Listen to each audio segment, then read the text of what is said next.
नमस्कार विद्यार्थियों, मैं विनीता एक बार फिर से आप सभी का आपके अपने YouTube परिवार विनीता हिंदी हब में स्वागत करती हूँ। कैसे हैं आप सभी लोग? आशा करती हूँ कि आप सब अच्छे होंगे और अपनी पढ़ाई भी अच्छे से कर रहे होंगे। तो आज की जो हम लोग की एक क्लास होने वाली है वो है रीति सिद्ध कवि के ऊपर। इसकी पिछले कक्षा में मैंने आप लोग को रीतिबद्ध कवि के बारे में पढ़ाया था। आज है रीति सिद्ध कवि। पहले आप लोग पूरा वीडियो देखिएगा और अगर आपको वीडियो पसंद आए तो लाइक भी करिएगा, शेयर भी करिएगा और जो लोग मेरे चैनल पे पहली बार विजिट कर रहे हैं, मेरे चैनल को पहली बार देख रहे हैं, तो वो लोग सब्सक्राइब भी कर लीजिएगा। ठीक है, तो चलिए शुरू करते हैं हम लोग क्लास। रीति सिद्ध कवि, इसमें सबसे पहला नाम किसका आता है? बिहारी का आता है। तो देखिए बिहारी का जो समय दिया है वो है 1606 से लेकर के 1663। बिहारी का जन्म सन 1606 के लगभग हुआ। शुक्ल जी का अनुमान है कि वे 1663 तक विद्यमान रहे। ऐसा अनुमान करते हैं शुक्ल जी यानी कि आचार्य रामचंद्र शुक्ल कि वो कब तक रहे? 1663 तक। ठीक है। बिहारी रीतिकाल के सर्वाधिक प्रसिद्ध एवं लोकप्रिय कवि हैं। बिहारी रीतिकाल के सबसे ज़्यादा प्रसिद्ध और लोकप्रिय कवि हैं। वे रीति काव्य के प्रतिनिधि कहे जा सकते हैं। देखिए क्या दिया है कि जो बिहारी हैं तो वो रीति काव्य के प्रतिनिधि कवि कहे जा सकते हैं। उन्होंने काव्यांग निरूपण नहीं किया है किंतु उनकी रचना में काव्य रीति रची बसी है। इसका क्या मतलब हुआ कि देखिए जो बिहारी हैं तो बिहारी ने अपनी किसी भी ग्रंथ में मतलब खुद बैठ करके वो काव्य की रीति की चर्चा नहीं की है। यानी जो बिहारी ने रचनाएं की है तो उसमें स्वयं उन्होंने काव्य की रीति की चर्चा नहीं की है, लेकिन उनकी रचनाओं में विशेष रूप से जो उनकी रचना है बिहारी सत्सई आप लोगों ने सुना होगा, बिहारी की रचना है। तो उसमें जो शैली है और जो भाषा की कोमलता है, अलंकारों का जो प्रयोग किया गया है और श्रृंगार रस की जो सूक्ष्म अभिव्यक्ति और रीति परंपरा के लक्षण मिलते हैं इनकी रचना में, खास करके किसमें? बिहारी सत्सई में। तो वो स्वयं यह प्रमाणित करते हैं कि बिहारी की जो काव्य रचना है तो काव्य रचना में रीति स्वाभाविक रूप से रची बसी है। ठीक है। जैसे अगर आपसे कोई प्रश्न पूछ ले, अगर आपसे कोई प्रश्न पूछे कि जो बिहारी हैं तो वो रीति काव्य के प्रतिनिधि कवि क्यों कहे जाते हैं, प्रश्न पूछा जा सकता है ना। तो अगर आपको उसका उत्तर देना है तो 2 लाइन में बहुत ही आसानी से आप लोग उसका जवाब दे पाएंगे। कह सकते हैं कि बिहारी ने काव्य की रीति को सिद्धांत के रूप में कभी नहीं बताया। बिहारी ने जो काव्य की रीतियां हैं तो उनको सिद्धांत के रूप में नहीं बताया, परंतु उनकी कविता स्वयं व्यवहारिक उदाहरण के रूप में उस रीति की झलक देती है। यानी कि जो बिहारी की कविताएं हैं तो उस कविता में जो उन्होंने यानी कि बिहारी ने व्यवहारिक उदाहरण का प्रयोग किया है तो उसमें रीति की झलक स्वयं ही दिखाई देती है। ठीक है। तो इसलिए बिहारी को रीति काव्य का प्रतिनिधि कवि कहा जा सकता है। वे जयपुर के मिर्जा राजा जयसिंह के दरबारी कवि थे, वहाँ उनका काफ़ी सम्मान था। बिहारी किसके दरबारी कवि थे? तो जयपुर के मिर्जा राजा जयसिंह के दरबारी कवि थे और वहाँ पर यानी कि मिर्जा जो राजा जयसिंह हैं तो उनके दरबार में बिहारी का बहुत ही ज़्यादा सम्मान था। बिहारी के यश का आधार सतसई है। इनकी रचना है बहुत ही महत्वपूर्ण है। बिहारी का क्या है? इनके यश का आधार क्या बना? इनकी रचना सतसई यानी कि बिहारी सतसई। इतना कम लिखकर इतना अधिक यश कम साहित्यकारों को मिला होगा। बिहारी ने बहुत ज़्यादा रचनाएं नहीं लिखी है तो यही कहा गया है कि इतना कम लिखने के बाद भी अगर इतना यश इनको मिला है तो ऐसे बहुत ही कम साहित्यकारों को ये यश मिलता है। बिहारी सतसई की लोकप्रियता का यह हाल है कि इनकी 50 टीकाएँ लिखी जा चुकी हैं। जो बिहारी सतसई, बिहारी ने अपनी रचना लिखी है सतसई, तो उसकी लोकप्रियता का यह हाल है कि इनकी 50 टीकाएँ लिखी जा चुकी है। यानी कि इनकी सतसई पर अन्य रचनाकारों ने, अन्य कवियों ने बहुत सारी टीकाएँ लिखी हैं और यह काम अभी बंद नहीं हुआ है। जो यह काम है टीका लिखने की इनकी बिहारी सतसई पर, तो वह काम अभी भी बंद नहीं हुआ है, यानी कि और लोग भी इस पर टीकाएँ लिख रहे हैं। बिहारी मूलतः श्रृंगार के कवि हैं, यद्यपि उन्होंने भक्ति और नीति के भी मार्मिक दोहे रचे हैं। जो बिहारी हैं तो मूल रूप से वो किसके कवि हैं? श्रृंगार के कवि हैं, लेकिन उन्होंने भक्ति और नीति के भी मार्मिक दोहे रचे हैं, यानी कि लिखे हैं। बिहारी के श्रृंगारी दोहों में सामान्य जीवन का वैभव विलास ही नहीं चित्रित है, वे सामान्य गृहस्थ के दैनंदिन जीवन के भी सरस चित्र खींचते हैं। देखिए, बिहारी दरबारी कवि थे, तो इसके आधार पे कहा जा सकता है कि जो बिहारी हैं तो वो केवल सामान्य जीवन का जो वैभव विलास है केवल उसी को ही चित्रित नहीं करते थे अपने दोहों के माध्यम से, बल्कि जो सामान्य गृहस्थ हैं, सामान्य गृहस्थ का जो दैनंदिन जीवन है, यानी कि नित्य प्रति जो जीवन जीते हैं सामान्य लोग, तो उनके भी जीवन का सरस चित्र खींचते हैं अपने दोहों के माध्यम से। देवर, भाभी, जेठ, ननद, सास, पड़ोसिन, वैद्य, ज्योतिषी, खेत, बाग, सरोवर, सब के संदर्भ में श्रृंगार के चित्र खींचते हैं बिहारी। ठीक है, बिहारी का विषय सीमित है लेकिन आधार फलक सीमित नहीं।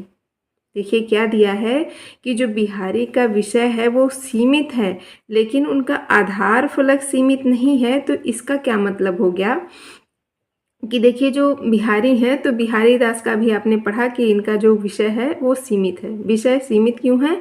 तो ये केवल श्रृंगार और नीति तक सीमित थे।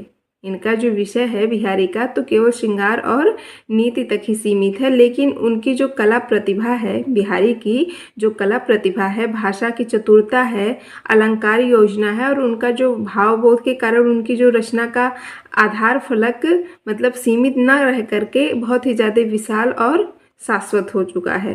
ठीक है, बहुत ही ज़्यादा उनका जो मतलब उनकी रचना का जो आधार फलक है तो वो बहुत ही ज़्यादा विशाल है, बहुत ही शाश्वत है। ठीक है, श्रृंगार अन्य प्रकार के मनोविकारों से टकराता नहीं।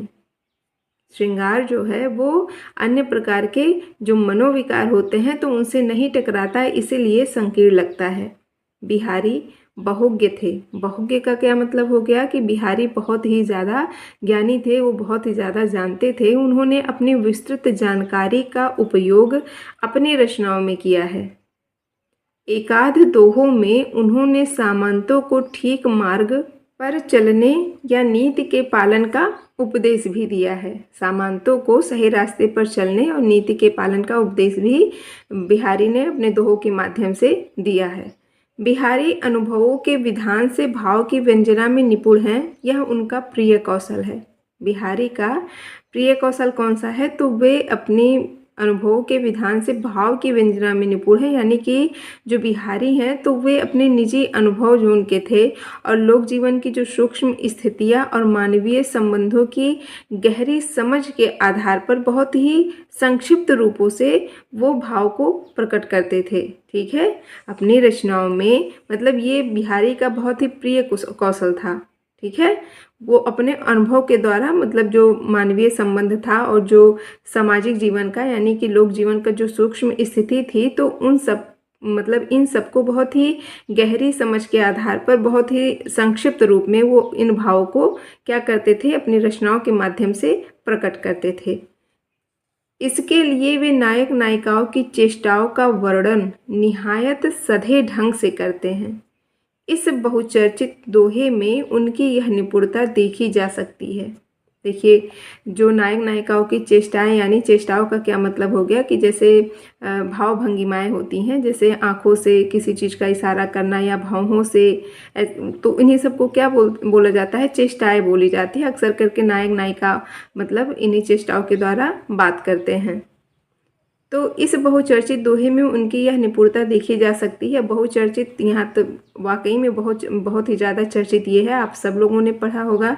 तो देखिए ये क्या दिया है कि बतरस लालच लाल की मुरली धरी लुकाए, सौह करे भौहन हंसे दैन कहे नट जाए। तो देखिए इसमें क्या जो श्री कृष्ण हैं तो उनके नटखट रूप का वर्णन किया गया है। इसमें देखिए कहने का क्या आशय है, क्या कहते हैं यहाँ पर बिहारी कि बतरस लालच लाल की, बतरस लालच लाल की मुरली धरी लुकाए, यानी कि जो श्री कृष्ण है, नटखट और चंचल श्री कृष्ण है, तो वो बातों के रस यानी कि गोपियों से मतलब रसिक बातों के वो बहुत ही ज़्यादा लोभी हैं। क्या चाहते हैं श्री कृष्ण? श्री कृष्ण चाहते हैं कि गोपियाँ उनसे बात करें, इस मतलब वो लालच करते हैं गोपियों से बात करने की। ठीक है, मुरलीधरी लुकाए, वे मुरली को एक जगह मतलब रख करके उसको छुपा देते हैं। क्यों छुपा देते हैं?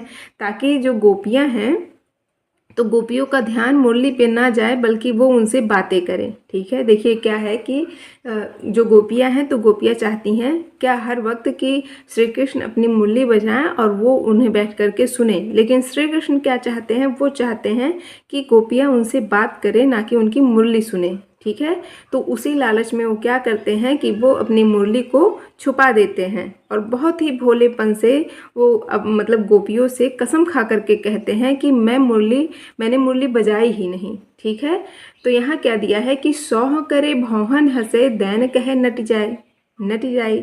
तो यहाँ मतलब कहने का आशय है कि जो ये बातें ये कह रहे हैं श्री कृष्ण, तो यह कहते हुए वे अपने भौहों से क्या करते हैं? इशारा करते हैं। सौह करे भौहन हंसे, भौहन का मतलब भौं यानी कि जिसे आप बरौनी बोलते हैं, उसे कहा गया है कि वो अपने भौहों से इशारा करते हैं और क्या करते हैं? मुस्कुराते हैं। भौहन हंसे और मुस्कुराते हैं और किसकी भांति? नट, नट की भांति अभिनय करते हुए बात को टाल जाते हैं। ठीक है, बस इनका एक ही उद्देश्य है कि गोपियाँ मुरली की तान, मुरली की धुन ना सुने, बल्कि वो मुझसे बैठ करके ढेरों सारी मीठी मीठी बातें करें। लेकिन बिहारी जब काव्य रूढ़ियों की सहायता से वस्तु व्यंजना के लिए चमत्कार दिखाने लगते हैं, तब वे केशवदास के बहुत समान लगते हैं। क्या दिया है कि जब बिहारी काव्य रूढ़ियों की सहायता से वस्तु व्यंजना के लिए चमत्कार दिखाने लगते हैं, तब वे केशवदास के बहुत समान लगते हैं। काव्य रूढ़ियाँ यानी कि जो प्राचीन परंपरा एक काव्य लिखने की होती है, रूढ़ियों की रूढ़ियाँ जो चली आती हैं, तो जब उसकी सहायता से वस्तु व्यंजना के लिए बहुत ही ज़्यादा चमत्कार दिखाते हैं अपनी काव्य में, तो वे किसके समान लगते हैं? बहुत ही ज़्यादा केशवदास के समान लगते हैं क्योंकि केशवदास की रचनाओं में चमत्कार प्रियता कूट कूट के भरी हुई है। ठीक है, ऐसे दोहों की अतिशयोक्ति मार्मिकता नहीं उत्पन्न कर पाती, अविश्वास या विनोद की वस्तु बन जाती है। जब किसी भी दोहे में, किसी भी रचना में बहुत ही ज़्यादा अतिशयोक्ति होती है, यानी कि अतिशयोक्ति का मतलब क्या होता है? बहुत ही ज़्यादा बातें बढ़ा चढ़ा करके बताना, तो वो क्या होती है? वो मार्मिकता उत्पन्न नहीं करती है, बल्कि क्या होती है? विश्वास, अविश्वास या फिर विनोद, विनोद का मतलब हंसी, हंसी की वस्तु बन जाती है। ठीक है, बिहारी के एकाध दोहे ऐसे भी हैं जो उनके अनुरागी चित्त की सहज अभिव्यक्ति है, जैसे यह दोहा। तो देखिए दोहे में क्या कहते हैं बिहारी की, सघन कुंज छाया सुखद, शीतल मंद समीर, मन हवे जात अजो बहे, व जमुना के तीर। तो देखिए जो इनका दोहा है बिहारी दास का, तो इसमें बिहारी ने यमुना के तट का जो प्राकृतिक सौंदर्य है और उसका मनोहर वातावरण है उसका चित्रण किया है। तो क्या कहते हैं कि सघन कुंज छाया सुखद, सघन कुंज यानी कि घने घने जो वृक्ष के कुंज हैं, यानी कि उपवन हैं, किस प्रकार से हैं? छाया सुखद। तो यह जितना मतलब इसकी जो छाया है वह मन को क्या करती है? सुख पहुंचाती है। शीतल मंद समीर, और वहाँ की जो शीतल और मंद गति वाली हवा है वह मन को शांति देती है। मन हवे जात अजो बहे व जमुना के तीर। और कवि कहते हैं कि इस वातावरण का प्रभाव इतना मोहक है, इतना आनंददायक है कि मन तो अभी भी उड़कर वहाँ पहुँच जाना चाहता है और उसी यमुना के तट के किनारे पर बहना चाहता है, उसी यमुना के तट पर बहना चाहता है। मन मतलब यहाँ पर मन को हवा के रूप में बिहारी जी दर्शाते हैं। ठीक है, क्योंकि उनका मन कहता है कि वो यमुना के नदी के किनारे, यमुना के तट के किनारे रहें। लेकिन यह निरलंकृति बिहारी के यहाँ दुर्लभ है। वे मूलतः उस दरबारी विदग्धता के कवि हैं जो उस समय हिंदी और उर्दू दोनों भाषाओं के साहित्यों के समानताश्रित कवियों के यहाँ मिलती है। जो क्या कहते हैं कि जो ये निरलंकृत है वह बिहारी के यहाँ दुर्लभ है, क्योंकि मूलतः उस दरबारी विदग्धता के कवि हैं जहाँ पर उर्दू और हिंदी दोनों ही भाषाओं के साहित्य मिलते हैं। किसके? सामंताश्रित कवियों के यहाँ। जो सामंतों के यहाँ आश्रित कवि थे उनके यहाँ दोनों ही भाषाओं में साहित्य मिलते हैं, हिंदी और उर्दू में। तो ये रही बिहारी की बातें। अब हम लोग पढ़ेंगे देव के विषय में। ठीक है, तो चलिए देखते हैं देव के विषय में क्या दिया गया है। देव, इनका समय दिया है 1673 से 1767। देव का जन्म 1673 में हुआ। इनकी मृत्यु का समय 1767 के आसपास माना जाता है, यानी कि निश्चित नहीं है, ऐसा माना जाता है कि इनकी मृत्यु कब हुई, तो 1767 के आसपास। ये अनेक आश्रयदाताओं के यहाँ रहे, अनेक आश्रयदाताओं के यहाँ रहे और इन्होंने उनकी रुचि के अनुकूल रचनाएं की। देखिए जो देव हैं तो बहुत सारे आश्रयदाताओं के यहाँ थे, मतलब बहुत सारे राजा महाराजा जो शासक थे, नवाब थे उस समय, और बहुत सारे मतलब जो धनिक व्यक्ति थे तो उनके आश्रम में ये रहे थे। उनमें से खास करके थे एक औरंगजेब के पुत्र आलम शाह, तो उनके यहाँ भी ये आश्रम में रहते थे देव कवि। ठीक है, इनके रचे ग्रंथों की संख्या काफ़ी है। जो देव की रचना है, ग्रंथ है, वो बहुत ज़्यादा हैं। उनमें कुछ इस प्रकार हैं: भाव विलास, भवानी विलास, रस विलास, सुख सागर तरंग, अष्टयाम, प्रेम चंद्रिका और काव्य रसायन। बहुत ही महत्वपूर्ण इनकी रचनाएं हैं। इनकी रचनाओं की ट्रिक मेरे वीडियो मतलब चैनल के डिस्क्रिप्शन प्लेलिस्ट में आप लोग को मिल जाएगा। मैंने कल भी बताया था कि अगर आपको रीति काल के रीतिबद्ध, रीति सिद्ध और रीति मुक्त कवियों के बारे में और उनकी रचनाओं के बारे में मतलब आपको याद करना हो ट्रिक के माध्यम से, तो आप लोग मेरे चैनल के प्लेलिस्ट में जाइए। वहाँ पर लगभग 18 से 20 वीडियो हैं, छोटे छोटे से 2-3 मिनट की, जिसके अंतर्गत मैंने रीतिकाल के जितने भी प्रमुख आपके रचनाकार हैं और उनकी रचनाएं हैं तो उन सब की ट्रिक मैंने बताई है। उस वीडियो के अंतर्गत आप लोग जा कर के वहाँ से उसको अच्छे से याद कर सकते हैं। ठीक है, तो इनकी जो रचनाएं हैं: भाव विलास, भवानी विलास, रस विलास, सुख सागर तरंग, अष्टयाम, प्रेम चंद्रिका और काव्य रसायन बहुत ही महत्वपूर्ण है, परीक्षा में पूछे जाते हैं, खास करके अष्टयाम। देखिए अष्टयाम जो रचना है वो बहुत ही ज़्यादा कंफ्यूज करता है, क्योंकि अष्टयाम नाम से अन्य लोगों ने भी रचनाएं की है। जैसे देव कवि के साथ साथ नाभादास हो गए, रसखान हो गए और आपके एक अग्रदास हैं, तो इन लोगों ने भी अष्टयाम नाम से रचनाएं की हैं। तो कभी कभी बहुत ही ज़्यादा कन्फ्यूजन हो जाता है कि आखिर अष्टयाम रचना है किसकी। ठीक है, देव रीतिकाल के श्रेष्ठ कवियों में से हैं। देव रीतिकाल के श्रेष्ठ कवियों में से हैं। इनकी तुलना बिहारी से की गई है। बिहारी बड़े कि देव, इसे लेकर हिंदी आलोचना में काफ़ी लिखा गया है। यानी कि हिंदी के जो आलोचक रहे हैं तो उन लोगों ने बहुत ज़्यादा इसके विषय में लिखा है कि बिहारी बड़े हैं कि देव बड़े हैं। देव ने भी लक्षण ग्रंथ लिखे हैं, अतः इन्हें भी रीतिकाल के आचार्य कवियों की कोटि में रखा जा सकता है, किंतु देव मूलतः आचार्य नहीं कवि ही थे।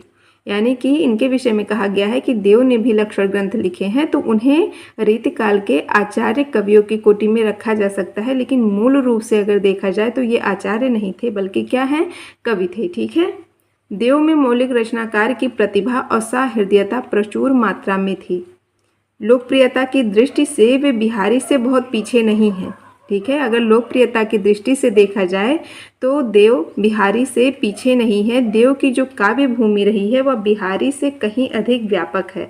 देखिए बिहारी बहुत ही सीमित मात्रा में रचनाएं की थी, खास करके इनकी रचना क्या थी, बिहारी सतसई। लेकिन देव कवि ने बहुत सारी रचनाएं लिखी हैं, बहुत सारे ग्रंथ लिखे हैं, तो इसलिए कहा जाता है कि जो देव की काव्य भूमि है वह बिहारी से बहुत ही ज़्यादा व्यापक है। उन्होंने प्रकृति के क्रियाकलाप को देखकर अनेक उत्तम रूपक बांधे हैं। जैसे इस कविता में तो देखिए क्या दिया है इस कविता में कि डार द्रुम पालना बिछौना नव पल्लव के, सुमन झिंगूला सोहे तन छवि भारी दे, पवन झुलावे के कीर बहरावे देव, कोकिल हलावे हुलसावे कर तारी दे, पूरित पराग सो उतारी करे राई लोन, कंज कले नायिका लतानी सिर सारी दे, मदन महीप जू को बालक वसंत ताही, प्रातही जगावत गुलाब चटकारी दे। तो देखिए यहाँ पर जो ये दिया हुआ है, इनकी कविता है देव की, तो इसका अर्थ क्या होगा। देखिए यहाँ पर मदन का मतलब कामदेव होता है, कामदेव का ही एक पर्यायवाची रूप है मदन। महीप का मतलब क्या हो गया, राजा हो गया। तो देखते हैं कि डार द्रुम पालना बिछौना नव पल्लव के। डार द्रुम यानी कि जो वृक्ष की डालियाँ होती हैं वो पालने का काम कर रही हैं। बिछौना नव पल्लव के, और नए पत्तों को क्या बनाया गया है, बिछौना बनाया गया है। सुमन झिंगोला सोहे तन छवि भारी दे। सुमन झिंगोला, सुमन का मतलब फूल होता है, तो फूल झूले की तरह सज रहे हैं और उनकी आभा से क्या हो रहा है, पूरा वातावरण मनमोहक हो गया है, यानी कि सुगंधित हो गया है। पवन झुलावे के की कीर बहरावे देव। और जो पवन है यानी कि हवा है, तो हवा बसंत को क्या कर रही है, झुला रही है। और जो के की कीर यानी कि जो कोयल और अन्य पक्षी हैं वो अपने मधुर स्वर में क्या कर रहे हैं, गा रहे हैं। कोकिल हलावे हुलसावे कर तारी दे। कोकिल हलावे यानी कि जो कोयल है, तो कोयल की कुहकाहट झूले को क्या करती है, हिलाती है और प्रसन्नता का वातावरण बनाती है। हुलसावे कर तारी दे, और प्रसन्नता का वातावरण बनाती है। पूरित पराग सो उतारो करे राई लोन। पूरित पराग सो उतारो करे राई लोन। इसका मतलब हो गया कि फूलों के जो पराग हैं, पूरित पराग सो, पूरित का मतलब चारों तरफ, मतलब फैल गया, तो हो गया कि जो फूलों के पराग है, तो पराग से पूरा जो वातावरण है वह क्या हो गया, भर गया। और उससे मानो क्या हो रहा है, छिड़काव हो रहा है, यानी कि जो वातावरण धीरे धीरे मंद मंद सुगंधित हो रहा था, तो ऐसा लग रहा था कि जो फूलों के पराग हैं तो उससे वातावरण पूरा भर गया है और उससे मानो थोड़ा थोड़ा छिड़काव हो रहा है। कंजकली नायिका लतानी सिर सारी दे। कंजकली नायिका लतानी सिर सारी दे, इसका अर्थ होगा कि जो कमल की कलियां हैं, कंजकली नायिका जो कमल की कलियां और लताएं हैं, लताएं तो सिर पर आभूषण की तरह क्या हो रही हैं, शोभित हो रही हैं। मदन महीप जू को बालक वसंत ताही। मदन महीप यानी कि जो कामदेव हैं, तो कामदेव के अधीन यह बालक बसंत स्वरूप है। जो यह बसंत है वह किसके स्वरूप है, बालक स्वरूप है। जो बसंत ऋतु है, बसंत ऋतु का यहाँ पर वर्णन किया गया है, तो वही दिया है कि कामदेव के अधीन यह बसंत किस स्वरूप है, बालक स्वरूप है। प्रातः ही जगावत गुलाब चटकारी दे। और प्रातः काल उसे जगाने के लिए मानो गुलाब चुटकी बजाकर बुलाते हैं। कितना सुंदर, और मतलब बहुत ही सुंदर रूप से देव ने प्रकृति का इस प्रकार से वर्णन किया है। तो देखिए, जो देव कवि हैं, तो देव कवि ने यहाँ पर बसंत की जो एक छवि दी है, तो वह बालक के रूप में रची है। ठीक है, जो बसंत, यहाँ पर बसंत ऋतु का वर्णन किया है इन्होंने, तो उसकी जो छवि बताई है वह है एक मतलब बालक के रूप में बताई है। और इसे प्रकृति और जो देवता हैं तो वो पालने में क्या कर रहे हैं, झुला रहे हैं, किसको, बसंत ऋतु को। और जो वृक्ष हैं, फूल, लताएं, हवा, कोयल और गुलाब है, तो सब मिल करके इस बसंत बालक की क्या कर रहे हैं, सेवा कर रहे हैं। तो देखिए, जो यह चित्र है, तो इस चित्र मतलब यह चित्र बसंत ऋतु की सुंदरता और उसकी सजीवता का प्रतीक है। ठीक है, देव कवि ने बहुत ही अच्छे से, बहुत ही सुंदर तरीके से इसका वर्णन किया है। देव रीतिकाल के ऐसे दुर्लभ कवि हैं जो रूढ़ियों की सहायता के बिना केवल स्थितियों की योजना से मार्मिकता पैदा करते हैं। क्या दिया है कि देव रीतिकाल के ऐसे दुर्लभ कवि हैं जो रूढ़ियों की सहायता के बिना केवल स्थितियों की योजना से, यानी कि जो रूढ़ियों मतलब ये जो रचनाएं लिखते थे तो रूढ़ियों की सहायता नहीं लेते थे, यानी कि जो एक परंपरा थी तो उसकी सहायता नहीं लेते थे, बल्कि क्या करते थे कि जो मतलब तत्कालीन जो स्थितियां होती थी तो उसी की योजना से वो मार्मिकता पैदा करते थे अपनी रचनाओं में। इससे उनकी कविता में नाटकीयता आती है और जिन मनोविकारों या भाव का चित्रण किया जाता है वे साक्षात हो उठते हैं। इसलिए देव में उत्कृष्ट बिंब विधान पाया जाता है, जैसे इन पंक्तियों में है। तो इन पंक्तियों में क्या दिया है कि बड़े बड़े नैनन सो आंसू भरी भरी ढरे, गोरो गोरो मुख आज ओरो सो बिलानो जात। यानी कि बड़े बड़े नैनन सो आंसू भरी भरी ढरे, जो बड़े बड़े नेत्रों से आंसू बार बार बह रहे हैं, यानी कि भर भर के बह रहे हैं। गोरो गोरो मुख आज ओरो सो बिलानो जात। और जो गोरा गोरा मुख है, यानी कि सुंदर सा मुख है, आज दुख और बिलाप से क्या हो रहा है, फीका हो रहा है या फिर उदास होता जा रहा है। ठीक है। देव काव्य कला के कुशल कवि हैं, किंतु चमत्कार या काव्य रूढ़ियों के आधार पर रचना करने की प्रवृत्ति उनमें बिहारी की अपेक्षा कम है। इसीलिए उनमें चमत्कार करने की अपेक्षा रमाने की प्रवृत्ति अधिक है। देखिए क्या दिया है कि जो देव कवि हैं तो उनमें काव्य कला के वे कुशल कवि हैं, लेकिन चमत्कार या काव्य रूढ़ियों के आधार पर रचना करने की प्रवृत्ति जो है उनमें बिहारी की अपेक्षा कम है। यानी कि बिहारी जो रचना करते हैं किसके आधार पर, चमत्कार और काव्य रूढ़ियों के आधार पर, लेकिन जो देव हैं तो उनके अपेक्षा ये कम है। ठीक है। इसीलिए उनमें चमत्कार करने की अपेक्षा रमाने की प्रवृत्ति अधिक है। जो देव कवि हैं तो रचनाओं के माध्यम से उनके काव्य में उन चमत्कार करने की अपेक्षा क्या है, रमाने की प्रवृत्ति अधिक है। तो इसका क्या मतलब होगा, तो देखिए जो देव कवि हैं तो देव की कविता का जो मुख्य लक्ष्य है तो उनका मतलब जो एक मेन उद्देश्य था उनकी रचना करने का या कविता लिखने का, तो उसमें किसी प्रकार का चमत्कार उत्पन्न करना उनका नहीं था। ठीक है। चमत्कार यानी कि जैसे किसी प्रकार का कौतूहल हो या फिर आश्चर्य उत्पन्न करना हो, तो यह इनका उद्देश्य नहीं था, बल्कि क्या था कि प्राकृतिक सहज और मधुर वर्णन के द्वारा मन को रस में डुबो देना। ठीक है।